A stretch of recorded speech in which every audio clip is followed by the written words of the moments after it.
Hello everyone, welcome back to the channel. आज की video में हम जानेंगे कि कैसे हम प्रोडक्टिवली पढ़ें ताकि हम boards as well as CUET दोनों में ही बहुत अच्छा स्कोर कर पाएं। वीडियो बहुत ही इंपॉर्टेंट होने वाली है, इसलिए वीडियो को एंड तक ज़रूर देखना और बहुत ही ध्यान से देखना। तो चलिए वीडियो को शुरू करते हैं बिना किसी देरी के।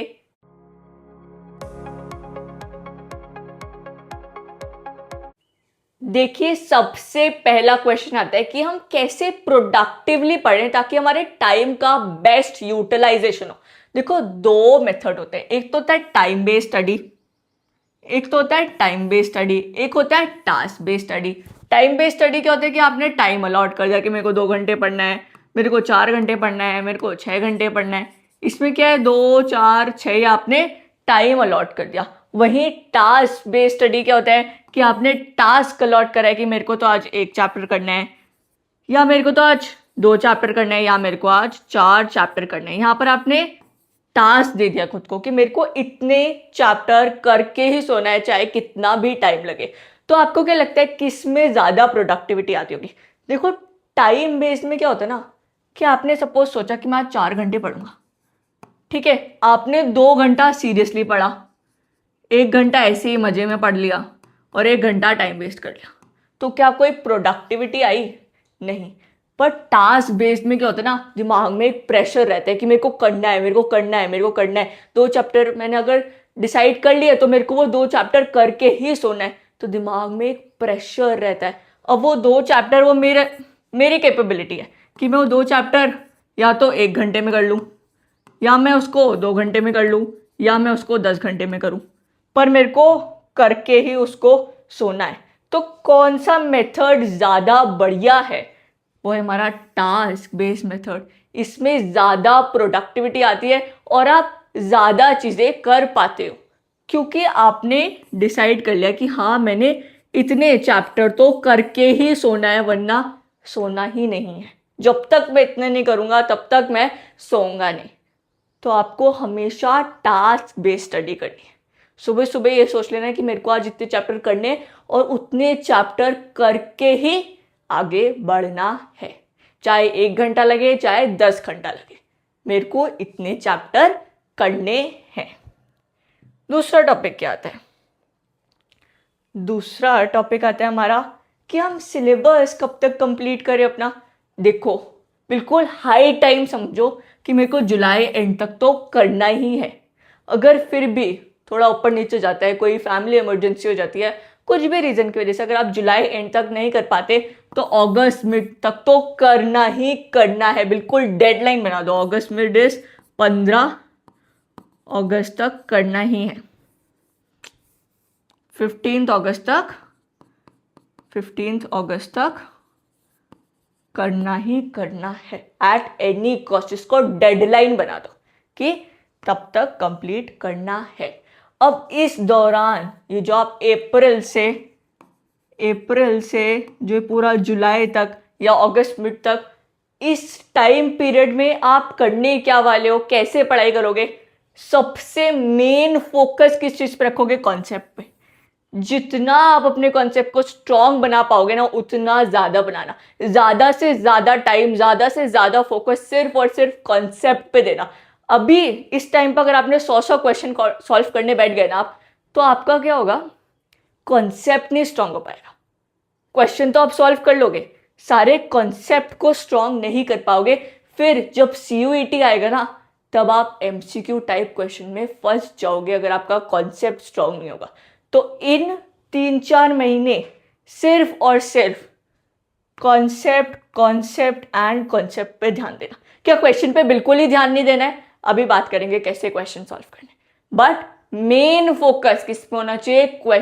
कॉन्सेप्ट एंड कॉन्सेप्ट, ठीक है। फिर हमारा नेक्स्ट चीज आती है, दैट इज क्वेश्चन कैसे सॉल्व करने उस अप्रैल से जुलाई तक भी एंड आगे भी कैसे सॉल्व करने। क्या आप कभी भी क्वांटिटी ऑफ क्वेश्चन देखोगे कि मैंने तो 100 क्वेश्चन सॉल्व करे भाई आज के, एंड पर टाइप एक ही करा, एक ही टाइप के क्वेश्चन सॉल्व करे, जैसे लॉन्ग आंसर टाइप?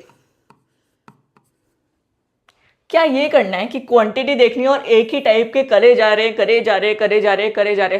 नहीं, क्या देखना है? क्वालिटी देखनी है।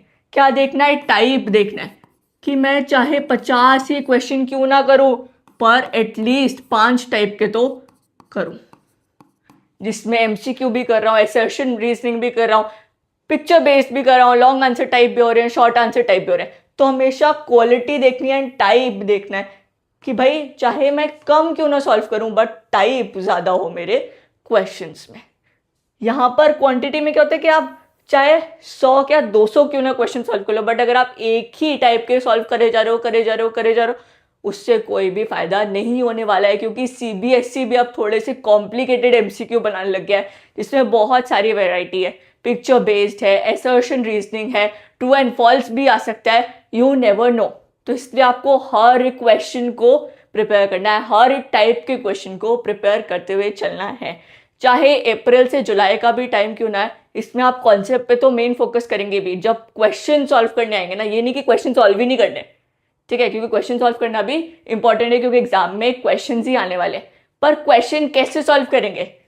अलग अलग टाइप के, क्वालिटी देखेंगे क्वेश्चन की, ना कि क्वांटिटी कि मैंने तो 100 क्वेश्चन सॉल्व कर ली। ये वाला एटीट्यूड मत रखना, हमेशा सोचना कि मेरे को जितने में हो सकता है उतने टाइप के क्वेश्चन सॉल्व करूंगा। मेरा कॉन्सेप्ट हुआ, क्वेश्चन सॉल्व करने लग गए, चाहे 10 ही क्वेश्चन क्यों ना सॉल्व करे, बट वेरियस टाइप के क्वेश्चन सॉल्व करे उस पर्टिकुलर कॉन्सेप्ट से। फिर जैसे हमारा क्वेश्चन का भी टॉपिक आ जाएगा, आफ्टर सिलेबस। आपको आफ्टर सिलेबस कंप्लीशन क्या करना है? जब आपका अगस्त मिड या फिर जुलाई एंड में सिलेबस कंप्लीट हो जाएगा, उसके बाद क्या करना है? सिर्फ और सिर्फ 2 चीजें, revision and your question solving. जितना टाइम हो सके उतना रिवीजन को दीजिए, जितना टाइम हो सके उतना क्वेश्चन सॉल्विंग को दीजिए। जैसे आपने अप्रैल से जुलाई के टाइम पे जब आपने कोई भी कॉन्सेप्ट पढ़ा था, अगर उसको पढ़ने में आपको 2 घंटे लगा था, तो आपको उसको रिवाइज करने में सिर्फ 1 ही घंटा लगना चाहिए। इस तरीके से रिवीजन करना है। ये नहीं कि 2-2 घंटे आप रिवीजन में लगा रहे हो कॉन्सेप्ट के, नहीं, आधा टाइम लगाना रिवीजन में एंड बाकी टाइम सिर्फ क्वेश्चन सॉल्व में, वो भी अलग अलग टाइप के। एक ही टाइप के क्वेश्चन सॉल्व करने मत बैठना, क्योंकि बोर्ड्स में भी एमसीक्यू टाइप क्वेश्चन आने वाले हैं, लॉन्ग आंसर टाइप क्वेश्चन आने वाले हैं, शॉर्ट आंसर टाइप क्वेश्चन आने वाले हैं। टाइप सॉल्व करना बहुत इंपॉर्टेंट है, rather than focusing on quantity of one type only.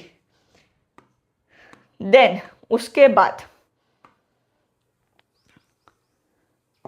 जैसे आप दिसंबर तक, अगस्त से दिसंबर तक आपके पास टाइम होगा रिवीजन का, क्वेश्चन सॉल्विंग का। जैसे जनवरी आएगा, क्या करोगे? एटलीस्ट दो सैंपल पेपर तो जरूर सॉल्व करोगे। उससे क्या होगा? सबसे पहले तो आपको फॉर्मेट पता चलेगा कि ऐसे ऐसे फॉर्मेट का पेपर आने वाला है।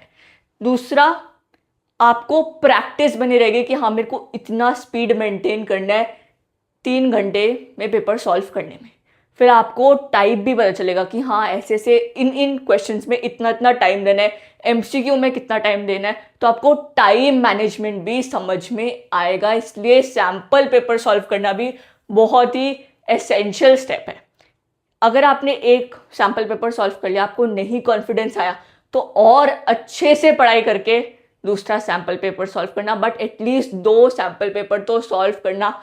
बहुत ज़्यादा कॉन्फिडेंस आता है, और जब आप एग्जाम हॉल में बैठे होगे ना एक्चुअल एग्जाम देने के लिए, तब you will be thanking your self कि हाँ, मैंने सच में क्वेश्चन सॉल्व करे थे और सच में मेरे को बहुत ज़्यादा हेल्प हुई थी सैंपल पेपर सॉल्व करके।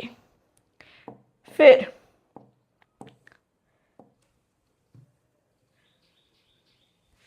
क्या होगा? देखो, फरवरी मिड से आपके एग्जाम्स शुरू हो जाते हैं एंड देन मार्च एंड तक चलते जाते हैं आपके बोर्ड एग्जाम्स। उसमें जो आपकी प्रिपरेशन के लिए लीव होगी, उसको कैसे यूटिलाइज करना है वो हम बाद में बात करेंगे, जब आपके बोर्ड्स के एग्जाम आने वाले होंगे। अभी बात करके कोई फायदा नहीं, क्योंकि आप सब भूल जाने वाले हो। फिर आती है हमारी लास्ट चीज, दैट इज योर अप्रैल का महीना। जैसे ही आपके एग्जाम्स खत्म हो जाएंगे, तो जिसको सीयूईटी नहीं देना वो तो फ्री हो जाएगा, वो अपने बाकी जो भी वो प्रोफेशनल कोर्सेज कर रहा है, जैसे सीए, सीएस, सीएमए, उसमें करने चले जाएगा, ठीक है। बट अगर आपको सीयूईटी देना है, तो अप्रैल से मई तक सिर्फ और सिर्फ 1 महीना रहता है CUET के लिए प्रिपेयर करने के लिए।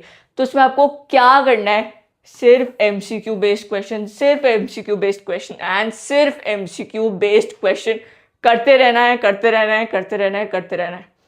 कैसे सॉल्व करना है, सबसे पहले तो आप टाइप्स ऑफ क्वेश्चन वैसे ही assertion, reasoning, then picture based, case study, हर टाइप के क्वेश्चन सॉल्व करोगे। सपोज होता क्या है, क्वेश्चन सॉल्व करते समय ना किसी किसी टॉपिक में हम बार बार अटक रहे हैं, बार बार कॉन्फिडेंस नहीं आ रहा है, बिल्कुल लग रहा है कि यार नहीं, इस कॉन्सेप्ट में थोड़ा सा कन्फ्यूजन है कि ये वाला ऑप्शन होगा या ये वाला ऑप्शन होगा। तो उसमें सपोज एग्जांपल लेते हैं,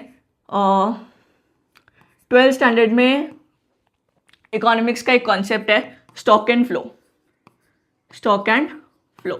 उसमें अगर आप बार बार अटक रहे हो, सपोज एग्जांपल ले कि आप स्टॉक एंड फ्लो में बार बार अटक रहे हो, आपको कॉन्फिडेंस नहीं आ रहा आंसर सॉल्व करते समय, तो आपको क्या करना है, इस कॉन्सेप्ट को बुक से फिर से पढ़ना है, बुक से बिल्कुल स्क्रैच से फिर से पढ़ना है। इस कॉन्सेप्ट पे जितना ज़्यादा टाइम हो सके उतना ज़्यादा टाइम देना है, ताकि अगर आप इस कॉन्सेप्ट को पढ़ने के बाद फिर क्वेश्चन सॉल्व करो तो फिर अटको नहीं, ठीक है।